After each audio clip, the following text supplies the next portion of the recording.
Hello दोस्तों, स्वागत है आपका हमारे यूट्यूब चैनल एग्जाम बार में। दोस्तों, आज का हमारा जो विषय है वो है भारत का भूगोल और इसमें जो हम टॉपिक लेके आए हैं वो है अपवाह तंत्र। तो नदी से रिलेटेड है और नदी अगर आपको पढ़ना है तो दो भाग में आप विभाजित करिएगा। कौन कौन से? एक तो उत्तर भारत की नदियाँ और एक दक्षिण भारत की नदियाँ। उत्तर भारत में कौन कौन से मेन रिवर है? एक तो सिंधु हो गई आपकी, दूसरी गंगा और तीसरी ब्रह्मपुत्र। और जब ये आप कवर कर लेंगे तो उत्तर भारत की नदियाँ आपकी तैयार हो जाएंगी और इसकी जो सहायक नदियाँ हैं। अब बात करेंगे हम लोग कि दूसरा जो हमें तैयार करना है वो कौन सा है? वो है आपका प्रायद्वीपीय नदियाँ। ठीक, तो सब पे वीडियो आएगा, लेकिन आपका सपोर्ट अगर मिला तो आज हम बात करेंगे गंगा नदी के अपवाह तंत्र पे। तो पहले बात कर लेते हैं गंगा कितने राज्यों से प्रभावित होती है। तो गंगा जो है 5 राज्यों से प्रभावित होती हैं। कौन कौन से राज्य हैं? उत्तराखंड है आपका, उत्तर प्रदेश है आपका, बिहार है, झारखंड है और पश्चिम बंगाल है। तो ये 5 राज्यों से प्रभावित होती हैं। उसके बाद बात करेंगे गंगा का उद्गम स्थल, गंगा कहाँ से उद्गम होती है। ठीक, इससे बात करेंगे। और कौन कौन सी नदियों से मिलकर गंगा नदी का निर्माण हुआ, कौन कौन से 5 प्रयाग हैं, इससे बात करेंगे। तो वीडियो अंत तक जरूर देखिएगा। और हाँ, अगर आप उत्तराखंड पीसीएस देने जा रहा हूँ या यूपी पीसीएस दे रहा हूँ या एमपी पीसीएस या बिहार पीसीएस, ठीक, तो चारों राज्यों को मैंने अच्छे से कवर किया है। ठीक, अगर वीडियो देखते हैं आप पूरा लास्ट तक तो आपको चारों राज्य की जानकारी अच्छी खासी हो जाएगी नदियों से रिलेटेड। तो चलिए वीडियो शुरू करते हैं, अंत तक जरूर देखिएगा, लाभ आपको जरूर होगा। शुरुआत करते हैं दोस्तों हम लोग उत्तराखंड से। उत्तराखंड में देखिए, पहले 4 ग्लेशियर के नाम आप याद कर लीजिए। कौन कौन से? Bandarpunch glacier, Gaumukh glacier, Chorabari glacier, Satopanth glacier. एक क्वेश्चन है आपसे कि अभी जो हाल फिलहाल में चर्चा में था, चिल्का टनल जो था, ठीक है, तो वो किस जिले में अवस्थित है? उत्तराखंड में है, तो किस जिले में अवस्थित है जहाँ पे काफ़ी ज़्यादा मजदूर भाई लोग फंस गए थे? तो अगर आपको आंसर पता है तो कमेंट बॉक्स में दीजिएगा। उत्तरकाशी जिला है। ठीक, उत्तरकाशी जिले में आपका ये दो जो ग्लेशियर देखने को मिल रहे हैं बड़े बड़े, ठीक, ये किस जिले से संबंधित है? उत्तरकाशी जिले से। और जो टनल था हमारा, ये यमुनोत्री के पास वो टनल था। इतनी बात आपको क्लियर हो गई होगी। अब देखिए, केदारनाथ मंदिर जो है चौराबाड़ी ग्लेशियर के पास से मंदाकिनी नदी का उद्गम होता है। ठीक, तो ये किस जिले में? पहले जिले पे बात कर लेते हैं हम लोग। तो रुद्रप्रयाग जिला है। ठीक, उत्तराखंड में कुल 13 जिले हैं, लेकिन ये जो बात हम कर रहे हैं अभी, ये उत्तरी जिले की बात कर रहे हैं। उसके बाद बात करेंगे हम लोग बद्रीनाथ। बद्रीनाथ में ही आपका सतोपंथ ग्लेशियर है। सतोपंथ ग्लेशियर से कौन सी नदी का उद्गम हो रहा है? अलकनंदा। ठीक, और ये किस जिले में है? ये आपका चमोली डिस्ट्रिक्ट। ठीक, तो इतनी बात आपको क्लियर हो गई। 3 जिलों के नाम याद हो होंगे। कौन कौन से? उत्तरकाशी में 2 ग्लेशियर, बंदरपुछ, गौमुख। रुद्रप्रयाग में 1 ग्लेशियर, चौराबाड़ी, जहाँ पे केदारनाथ मंदिर है भगवान शिव का। उसका भी बात करेंगे चमोली डिस्ट्रिक्ट। चमोली डिस्ट्रिक्ट में सतोपंथ ग्लेशियर है। ठीक, और यहीं पे आपका बद्रीनाथ मंदिर है। इतनी बात आपको क्लियर हो गई होगी।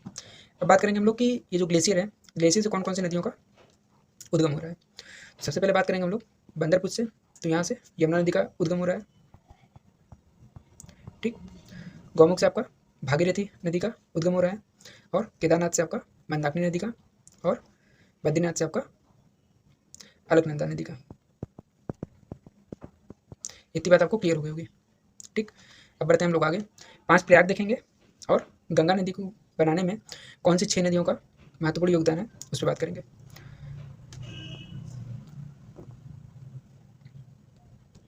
देखिए, सबसे पहले बात करेंगे हम लोग सतोपंथ ग्लेशियर से जो नदी निकल रही है वो कौन सी है?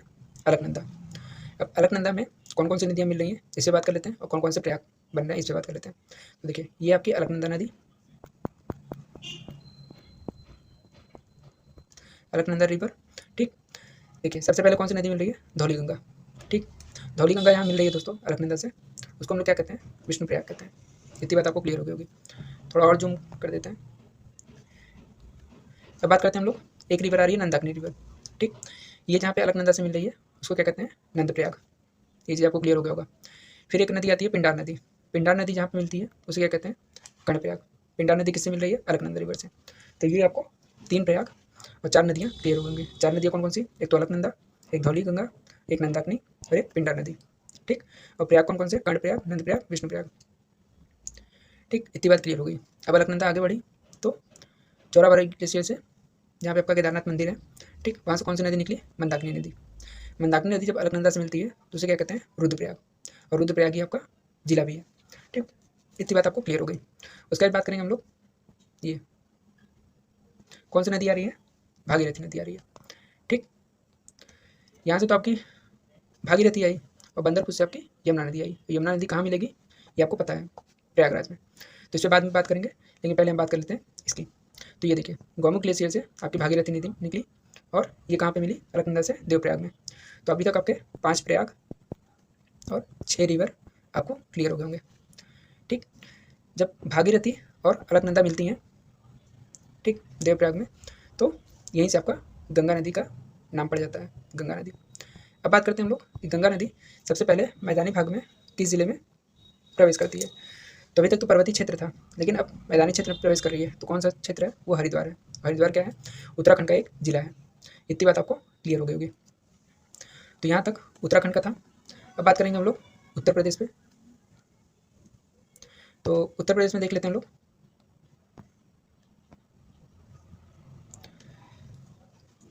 यहाँ पे आपको कन्फ्यूजन होगा थोड़ा सा, तो हम नेक्स्ट मैप ले लेते हैं। ये देखिए,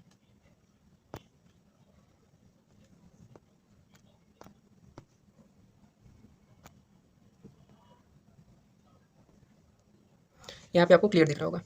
तो चलिए एक एक करके शुरू करते हैं। अब देखिए, गंगा नदी हरिद्वार में प्रवाहित हुई, उसके बाद फिर ये हमारा यहाँ से यूपी स्टार्ट हो गया।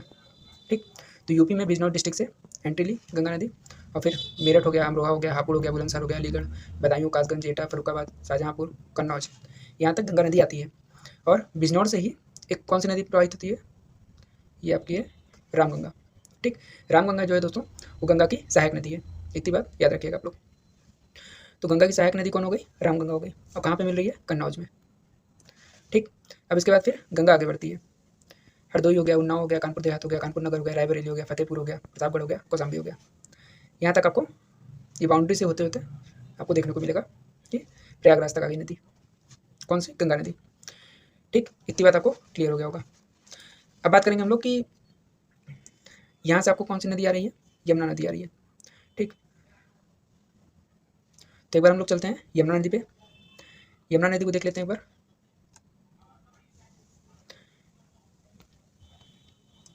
यमुना नदी में दोस्तों, एक मिनट, ये देखिए,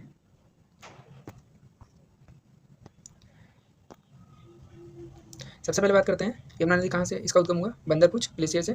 ठीक, और ये कहाँ पे मिल रही है? प्रयागराज में। तो देखिए, सबसे पहले बात करते हैं कि यमुना नदी जो है उत्तराखंड से निकली। ठीक, उसके बाद फिर आपका यहाँ से एक रिवर आती है हिमाचल प्रदेश से। ठीक, अगर उसका नाम आपको पता है तो कमेंट बॉक्स में ज़रूर बताइएगा कौन सी नदी है। तो एक टोन्स यहाँ पे आती है और इससे मिलती है। इसका फिर बात करेंगे हम लोग।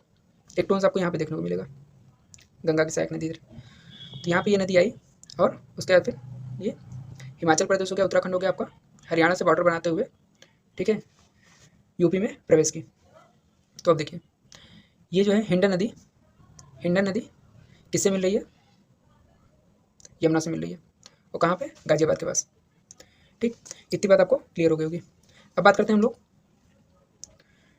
यमुना नदी है और ये जो गंगा नदी है, ठीक है, इनके बीच का जो क्षेत्र है उसे क्या कहते हैं? गंगा यमुना दोआब क्षेत्र। तो अब देखिए, गंगा यमुना की सहायक कौन कौन सी नदियाँ हैं, इससे बात कर लेते हैं। एक जो नदी है आपकी चंबल है, एक है आपकी सिंध है, एक आपकी बेतवा है, एक आपकी केन है। चंबल, सिंध, बेतवा, केन। आईपीएल शुरू हो गया तो सीएसके आपने टीम का नाम सुना होगा, चेन्नई सुपर किंग।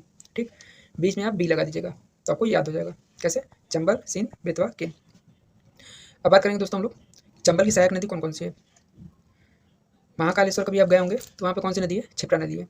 ठीक, उज्जैन में। तो ये किसकी सहायक नदी है? ये आपकी चंबल की सहायक नदी। फिर आएगी काली सिंध। तो काली सिंध किसकी सहायक नदी है? चंबल की सहायक नदी है। पार्वती आएगी, पार्वती किसकी सहायक नदी है? चंबल की सहायक नदी है। ठीक, और बनास जो आएगी राजस्थान से आएगी और ये किसकी सहायक नदी है? चंबल की सहायक नदी है। तो सहायक नदी भी आपने देख लिया कि चंबल की सहायक नदी कौन कौन सी है। अब चंबल जो है इटावा और के पास किससे मिलेगी? यमुना से मिलेगी। और चंबल के बारे में एक चीज़ और बता दें कि चंबल नदी जो है ये आपके किन किन राज्यों में प्रवाहित होती है। एक तो हो गया आपका एमपी, ठीक, फिर हो गया आपका राजस्थान, फिर हो गया आपका एमपी और फिर हो गया आपका यूपी। तो किस नदी की बात की हम लोग? चंबल नदी के बारे में। इतनी बात आपको क्लियर हो गई होगी। उसके बाद बात करते हैं हम लोग सिंध नदी।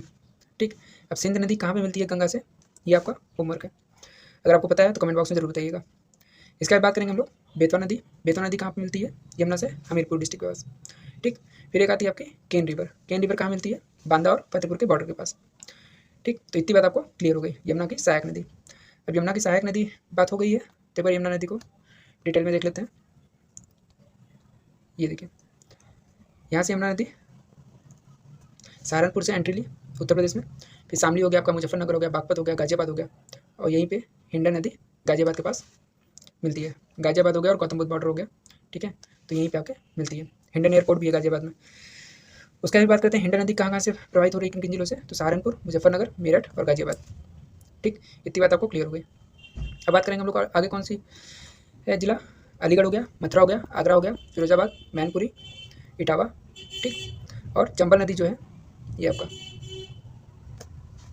चंबल नदी है इटावा और के पास, एक पंचनंदा करके जगह का नाम है, तो यहीं पे वो मिलती है। उसका फिर कौन सा डिस्ट्रिक्ट आएगा, जालौन आएगा, कानपुर देहात आएगा, कानपुर नगर आएगा, ठीक, और एक हमीरपुर डिस्ट्रिक्ट आएगा। तो हमीरपुर में आपको बेतवा देखने को मिलेगी। सिंध वाला यहाँ पे है, ये आपको बताना है कि किस जिले में यमुना से मिलती है। अब बात करते हैं हम लोग केन नदी की, तो केन नदी बांदा और फतेहपुर के पास मिलती है यमुना से। तो इतनी बात आपको क्लियर हो गई होगी। अब बात करते हैं हम लोग गंगा नदी पे। तो गंगा नदी में देखिए दोस्तों, अभी तक हम लोगों ने क्या देखा कि गंगा उत्तराखंड में किन किन राज्यों में इसका विस्तार देखने को मिला। उसके बाद फिर बात करते हैं यूपी में जब एंट्री हुई तो यूपी में किन किन जिलों से प्रभावित हुई, और इसकी जो दो सहायक नदी पड़ ली है कौन कौन सी, एक तो रामगंगा, एक हो गया हम लोग का यमुना। तो दो चीज़ हमारे क्लियर हो गए। अब बात करेंगे हम लोग की एक नदी है गोमती नदी, ठीक। तो गोमती नदी कहाँ से उद्गम हो रहा है इसका, फुलर झील से, और फुलर झील किस जिले में है, पीलीभीत जिले में। तो इतनी बात आपको क्लियर हो गई होगी। अब देखिए फुलर झील जो है यहाँ से आपका गोमती नदी का उद्गम हुआ, पीलीभीत के बाद शाहजहाँपुर, फिर सीतापुर, फिर लखीमपुर खीरी, फिर लखनऊ और सुल्तानपुर, ठीक, और जौनपुर। तो इन राज्यों से प्रभावित होती है। अब देखिए एक देखने को मिलेगा सई नदी, सई नदी आपका प्रतापगढ़ जिले के पास में आपको देखने को मिला होगा, ठीक। लेकिन इसका जो उद्गम होता है दोस्तों हरदोई के पास से, हरदोई, उन्नाव, लखनऊ, रायबरेली, प्रतापगढ़ होते हुए जौनपुर के निकट ये मिल जाती है गोमती नदी से, ठीक। उसके बाद बात करेंगे हम लोग, अब ये जो गोमती नदी है ये गाजीपुर में कैथा एक जगह का नाम है, ठीक है, वहाँ पे गोमती नदी गंगा नदी से मिल जाती है। इतनी बात आपको क्लियर हो गया। अब देखिए चलते हैं हम लोग, प्रयागराज तो कंप्लीट हो गया होगा आपका। कौन कौन सी नदी, एक तो गंगा आ रही है, एक यमुना आ रही है, एक सरस्वती थी वो विलुप्त हो गई है इस टाइम। तो हम दो नदियों की बात करेंगे, गंगा यमुना और सरस्वती अगर मिलती थी तो त्रिवेणी कहा जाता था, ठीक। और प्रयागों का प्रयाग, प्रयागराज नाम पड़ा। तो देखिए अब बात करते हैं हम लोग, अगर यहाँ पे थोड़ा सा हिस्ट्री के बारे में बात करें तो ये देखिए प्रयाग जो नाम पड़ा है,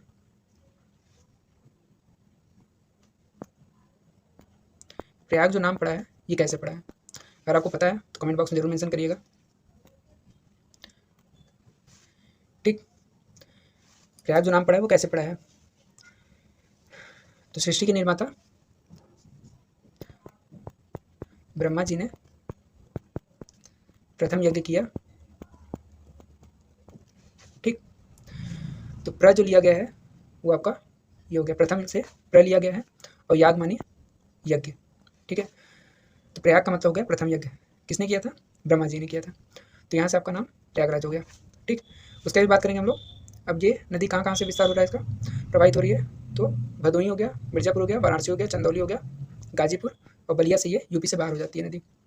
इसके बाद फिर क्या होगा, आपको देखने को मिलेगा ये बलिया क्या गया आपको आरा छपरा वाला जो क्षेत्र है वहाँ से बिहार में एंट्री ले लेती है, ठीक। बिहार में एंट्री लेने के बाद ये बिहार से कितने जिलों से प्रभावित होती है, 12 जिलों से गंगा नदी प्रभावित होती है। अगर 67वीं पीसीएस का एग्जाम दिया होगा बीपीएससी का, ठीक है, तो वहाँ पे ये क्वेश्चन बना था कि कितने जिलों से प्रभावित होती है।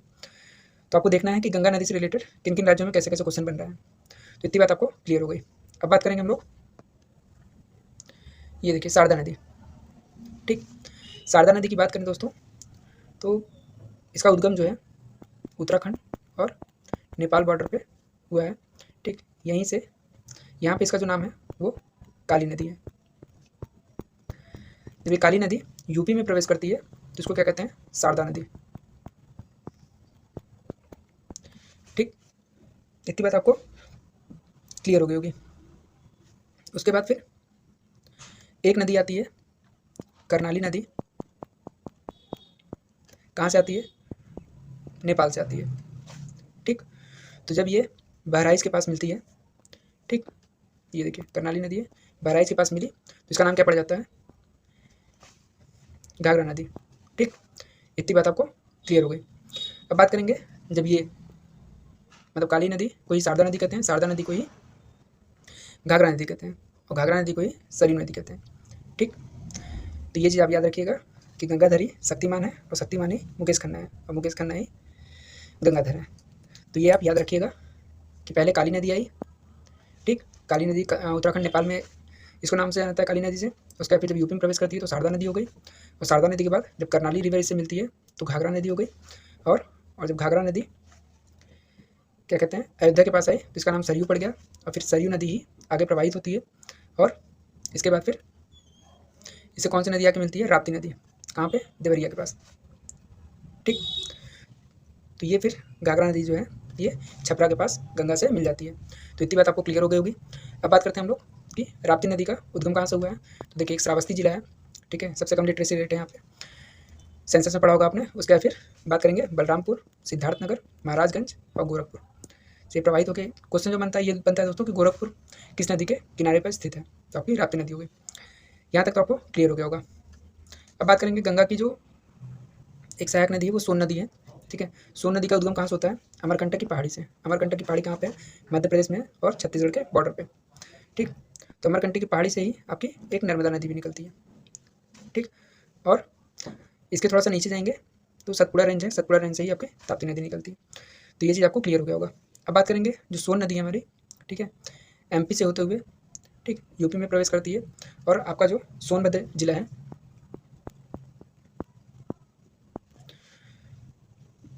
अब देखिए सोनभद्र का सोनभद्र नाम कैसे पड़ा है इस पर बात कर लेते हैं। देखिए, एक सोन नदी है, ठीक, ये जो अमरकंटक की पहाड़ी से आ रही है, सोन यानी सोन नदी, और भद्र मतलब पहाड़ पर्वत। ठीक, तो इससे का नाम पड़ा हुआ है। अब बात करेंगे हम लोग सोन नदी कहाँ पे गंगा से मिलती है, पटना के पास गंगा से मिलती है। ठीक, अब देखिए सोन नदी की सहायक नदी कौन सी है, रिहन नदी है, और रिहन नदी पे ही कौन सा डैम बना हुआ है, गोविंद वल्लभ पंत सागर डैम बना हुआ है। ठीक, इतनी बात आपको क्लियर हो गई होगी।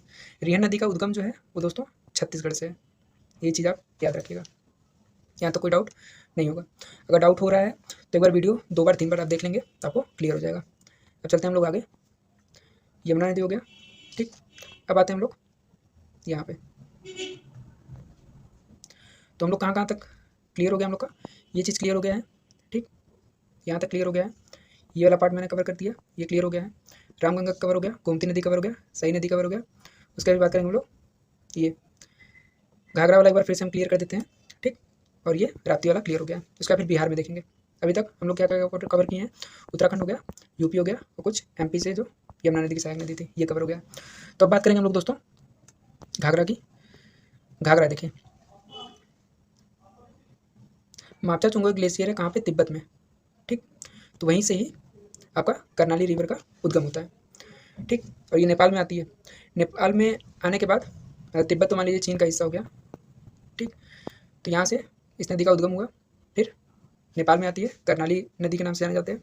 इसकी जो सहायक नदी है वो कौन कौन सी है, STB याद रखिएगा, सेती टीला बेरी, सेती टीला बेरी। ठीक, 3-4 बार अगर रिपीट करेंगे तो याद हो जाएगा। अब सेती टीला बेरी ये आती है, और कहाँ पे मिलती है, घाघरा रिवर से। ठीक, और घाघरा रिवर कहने का मतलब है दोस्तों कि ये तो आपकी करनाली नदी हो गई, और यहाँ से जो आ रही है काली नदी उत्तराखंड से और नेपाल बॉर्डर से, तो इसका नाम क्या है, काली नदी। फिर यूपी में प्रवेश की तो शारदा नदी, और उसके बाद फिर इसका नाम पड़ा सरयू नदी। तो जब काली नदी और ये करनाली नदी, ठीक है, जब मिलती हैं तो यहीं से आपका घाघरा नदी नाम पड़ जाता है। और घाघरा जब अयोध्या के पास आती है तो इसका नाम क्या पड़ जाता है, सरयू नदी। इतनी बात आपको क्लियर हो गई होगी। अब बात करेंगे हम लोग, फिर से रिपीट कर दे रहे हैं। देखिए, ये आपकी करनाली नदी है। ठीक, करनाली नदी कहाँ से इसका उद्गम हो रहा है, मापचो चुंगो ग्लेशियर से। कहाँ पे है ये, तिब्बत में है। और करनाली नदी जो है नेपाल में जब एंट्री करती है तो इसे कौन कौन सी सहायक नदी मिलती है, एक तो सेती हो गया, एक टीला हो गया, एक भेरी हो गया। तो ये 3 नदी याद रखिएगा। उसके बाद फिर इधर से कौन सी नदी आ रही है, उत्तराखंड और नेपाल से, वो है काली नदी। जब यूपी में प्रवेश की तो शारदा नदी हो गई उसका नाम। उसके बाद फिर ये जब करनाली से मिलती है तो इसका नाम घाघरा पड़ जाता है, और जब ये घाघरा से थोड़ा सा आगे बढ़ती है तो अयोध्या के पास इसका नाम पड़ जाता है सरयू नदी। ठीक, तो इतनी बात आपको क्लियर हो गई होगी। अब बात करते हैं हम लोग बिहार में। देखिए,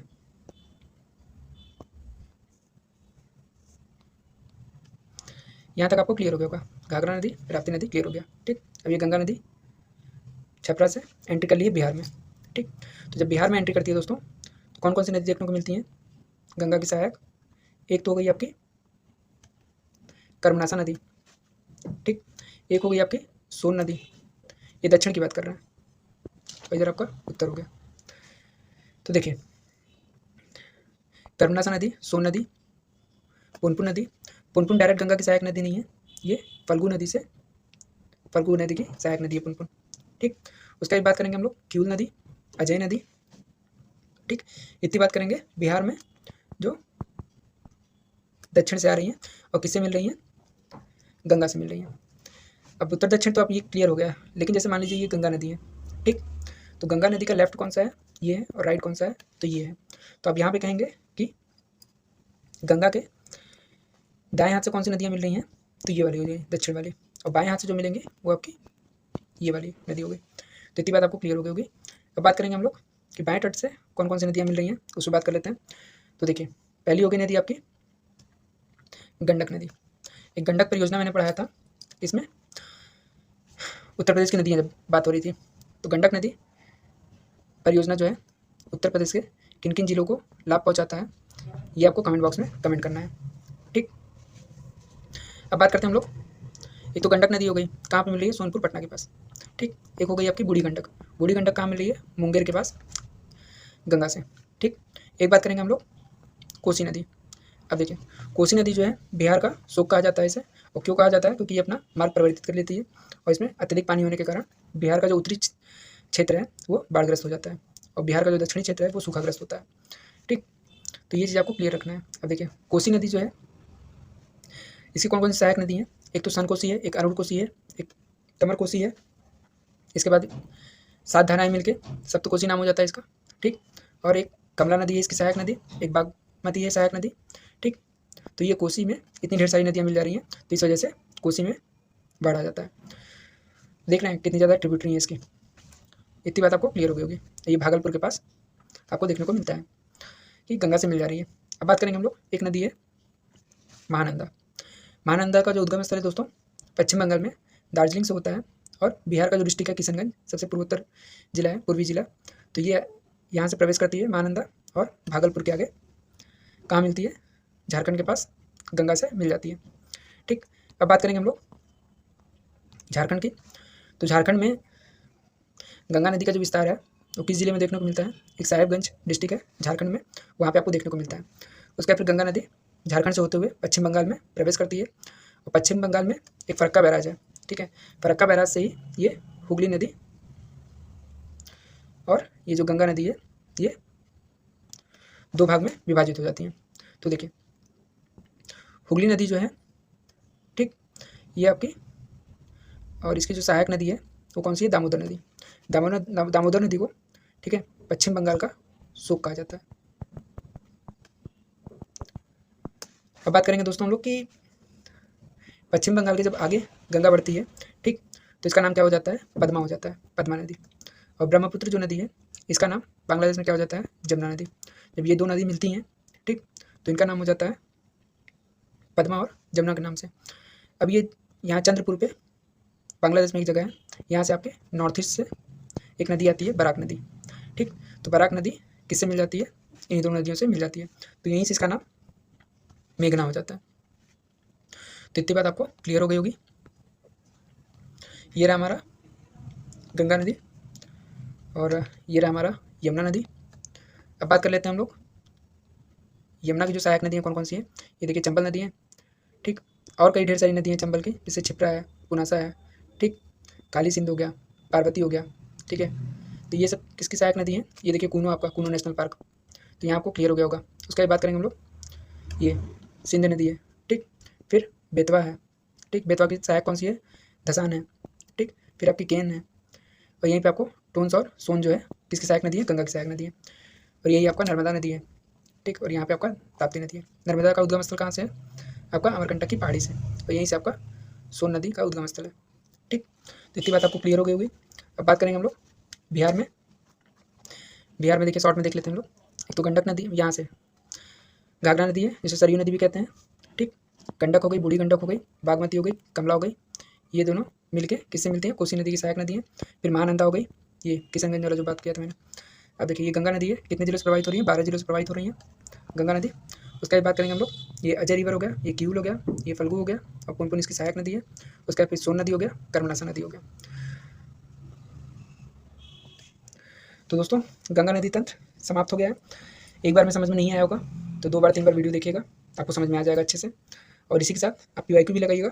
PYQ लगा लेंगे तो कोई भी डाउट नहीं रह जाएंगे, और आगे भविष्य में कभी भी गंगा नदी से आपका कोई भी क्वेश्चन गलत नहीं होगा। तो चलिए फिर मिलते हैं नेक्स्ट वीडियो में, तब तक के लिए जय हिंद, जय भारत।